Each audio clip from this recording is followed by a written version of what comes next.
सही मायनों में वैदिक काल के साधु की परिभाषा क्या हो सकती है? आप देखेंगे कि वैदिक काल में गुरुकुल में सभी गुरुओं के पास कामधेनु थी। कामधेनु माने एक ऐसी गाय, गौ, जिससे ऋषि अपना जीवन निर्वाह कर सकते थे और अपने शिष्यों का भी जीवन निर्वाह कर सकते थे, जो उनके अधीन थे, उनके गुरुकुल में रहते थे। ये सभी ऐसे स्वाभिमानी गुरु थे जिनके पैरों पे चक्रवर्ती राजा भी पड़े रहते थे। आप समझिएगा, इतने स्वाभिमानी और इतने प्रचंड पराक्रमी, जिनके पास सभी प्रकार के वैभव और ऐश्वर्य होने के बावजूद ये झुपड़ी में रहते थे। मैं ऐसे साधु या परिव्राजक या भिक्षुक गुरुओं की बात कर रहा हूँ, जो समाज में एक ऐसा आदर्श प्रस्तुत करते थे। ये तो बहुत पुरानी बात थी, 7,000 साल से पहले की बात है या गुरुकुल समय की बात। सबसे अभी के समय में जो सबसे प्रेरणादायी है वो आचार्य है आदि शंकर। आदि शंकर एक बार जब भिक्षु के तौर पर घूम रहे थे, तब किसी एक अ, बूढ़ी माँ ने भिक्षा देने के समय कहा कि मैं तो बहुत ही गरीब हूँ, मैं आपको क्या दे सकती हूँ। तब उस परिस्थिति को देखकर आदि शंकर ने माँ लक्ष्मी के लिए एक स्तुति का गायन किया, जो कनक धारा स्तोत्र के नाम से जग विख्यात है। और यह स्तोत्र के कारण आकाश में से सुवर्ण मुद्राओं की बारिश हो गई। ये 800वीं सदी में जन्मे आदि शंकर की बात। अब आज के समय के ये भिख मंगे गुरु देखिए, रामकृष्ण मिशन हो या स्वामीनारायण संप्रदाय हो या कोई भी जो आज के समय के संप्रदाय हो या सो कॉल्ड आध्यात्मिक संस्थाएं हो, ये समाज में से भीख मांग के अपना जीवन निर्वाह कर रहे हैं।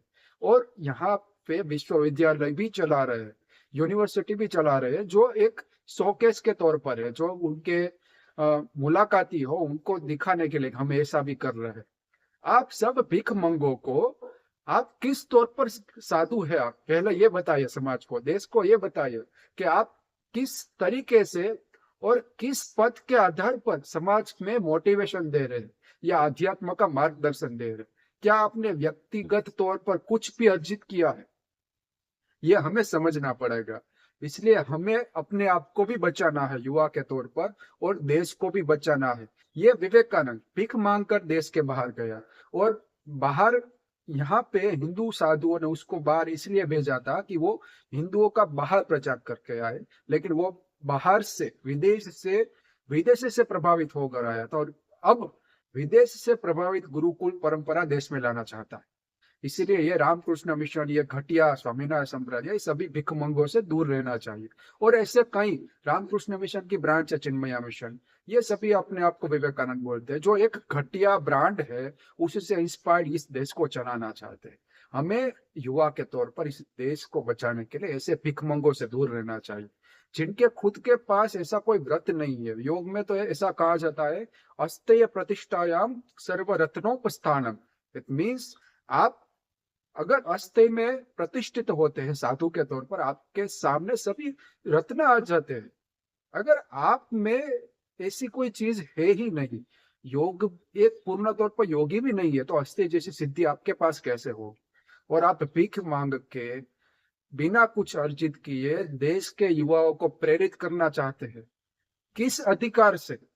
ये मैं समाज से और भारत को पूछना चाहता हूँ कि हमें ऐसे साधुओं को मान्यता दे देनी चाहिए, जो कुछ व्यक्तिगत तौर पर अर्जित नहीं कर सके हैं।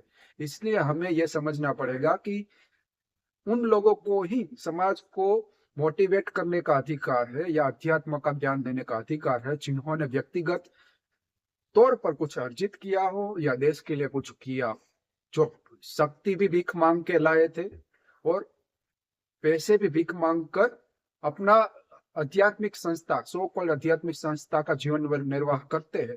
ऐसे लोगों को साधु भी कहना नहीं चाहिए। ये आज की परिभाषा में ये समझ लीजिए कि आध्यात्मिक जीवन में एक बिजनेसमैन ही है, जो 3 स्टार या 5 स्टार जिंदगी जी रहे हैं, ना तो परिव्राजक है ना साधु है।